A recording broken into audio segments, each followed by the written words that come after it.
قرآن کریم نبی کریم صلی اللہ علیہ وسلم کا بہت بڑا معجزہ ہے، اور اتنا بڑا معجزہ ہے کہ عموماً جب معجزات کی بات آتی ہے تو آپ غور فرمائیں، جہاں بھی معجزہ اس کا اظہار ہوا یا قرآن کریم نے اس کے اظہار پر بات ارشاد فرمائی، تو اس موقع پر جو ایمان اور کفر کے مابین تضاد ہے، اس میں جو حق ہے اس کو واضح کرنا مقصود، لیکن وہ اس موقع پر اس قوم ان حالات میں، اور آپ صلی اللہ علیہ وسلم پر جو اللہ کریم نے قرآن کریم نازل فرمایا، روز محشر تک حق و باطل کی تفریق فرماتا رہے گا اور انصاف فرماتا رہے گا۔ جہاں یہ بندے مومن کے لیے راستہ ہے، وہاں اللہ کریم کی رحمت ہے۔ اسی کلام ذاتی میں رب کائنات نے یہ آیا کریمہ بھی جو ہے یہ بھی عطا فرمائی ہے، اور فرمایا اللہ اللہ لا الہ الا ہو۔ یہ پہلے حصہ ہے جو ارشاد فرمائے گا، اور اس میں پہلا جو حصہ ہے کہ اللہ اللہ،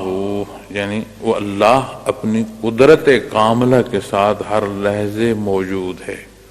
اس کے ہونے کا اللہ، وہ اللہ اپنی پوری قدرت کے ساتھ قائم ہے۔ اب جب صرف لفظ اللہ پر آئیں گے تو لفظ اللہ ذاتی نام ہے اور واحد ذاتی نام ہے، باقی جتنے نام اللہ جل شانہ کی طرف موسوم فرمائے گئے ہیں وہ سارے صفاتی نام ہیں، اور اللہ کے نام کا ذکر، اور یہاں جو فرمائے گا اللہ ہے، اس جیسا کوئی نہیں ہے، اسی کی شان کا اظہار مقصود ہوتا ہے۔ تو جب آپ کسی محفل کسی کلام کو اختیار کرتے ہیں اس طرح کے اثرات مرتب ہوتے ہیں، تو جب اس میں ذات پر آپ ذکر کرتے ہیں تو اس میں کیا کیفیات، کتنی اقسام ہوں گی، یہ زبان و بیان سے بات باہر ہے، یہ اللہ بہتر جانتا ہے، یا جسے جتنا حصہ وہ عطا فرما دے، جتنی اس کو سمجھ آ سکے، اسے بیان نہیں کیا جا سکتا۔ ہاں کسی شے کا بھی کوئی بھی جو عمل ہے اس سے ایک رد عمل پیدا ہوتا ہے، یعنی اس کا نتیجہ ہوتا ہے۔ جب اللہ کی یاد اور یہ وابستگی نصیب ہو تو کیفیات کی سمجھ آئے یا نہ آئے، لیکن معاملات میں نشاندہی ہونا شروع ہو جائے گی کہ یہ عمل مقبول ہے یا نہیں ہے۔ کیوں کہ جسے بھی اللہ کریم اس کی رضا اور اس کا قرب نصیب ہوگا، اس کے اعمال صالح ہوں گے، یعنی قرآن و جو سنت ہے اس کے تحت اس کے اعمال آ جائیں۔ اسی لیے جب تصوف پر وہاں بحث کی جاتی ہے جو صاحب تصوف نہیں ہے تو بعض دفعہ بڑے سخت الفاظ استعمال کر رہے ہوتے ہیں، اور وہ جو دینی علم بھی نہیں رکھتا وہ تصوف کی پرکھ پر جب بحث کرتا ہے، بالعموم بات کر رہا ہوں، تو اسے خطا لگتی ہے، لیکن جب وہ نتائج کی بات کرے گا تو نتائج تو بڑے سادہ سی بات ہے۔ ہماری خوراک روزمرہ کی زندگی کا حصہ ہے، اور اسے ایک احسن طریقے سے پکایا جانا، یعنی اس میں ذائقہ پیدا ہو جانا، زود ہضم بھی ہونا، ذائقہ پیدا ہو جانا۔ تو اگر کوئی ہنڈیا پکا نہ سکتا ہو تو یہ تو یقینی بات ہے نا کہ جب وہ چکھتا ہے تو وہ بتا دیتا ہے کہ یہ خوش ذائقہ ہے یا بد ذائقہ ہے، تو نتیجہ ہر ایک کو معلوم ہو جاتا ہے، چاہے اس ہنر کا ماہر نہ بھی ہو۔ اسی طرح یہاں جب اللہ کی یاد کی بات آئے گی اور اس میں ذات کا تکرار اور ذکر کی بات آئے گی، تو اگر اس موضوع سے کوئی ناواقف ہے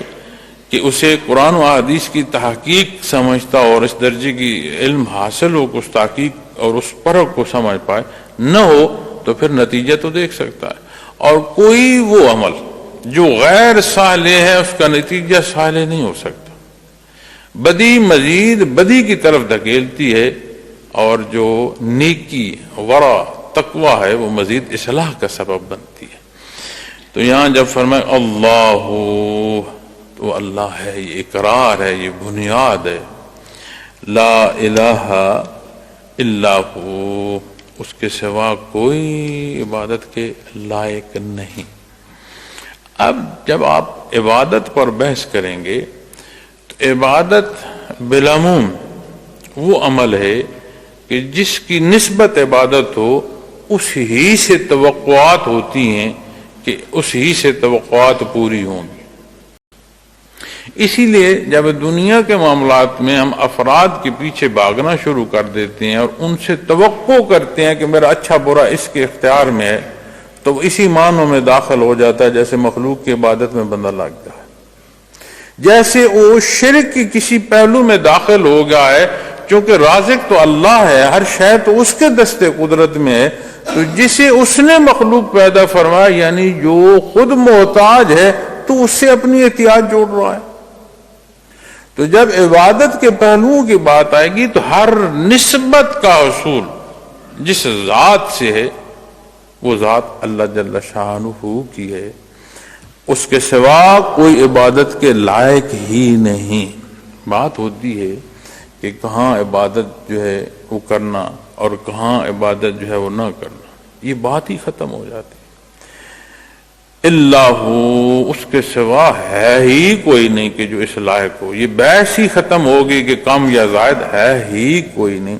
اب اسے ہمیں اپنی زندگی، اپنے معاملات، اپنے خیالات، اپنی کیفیات میں دیکھنا ہے۔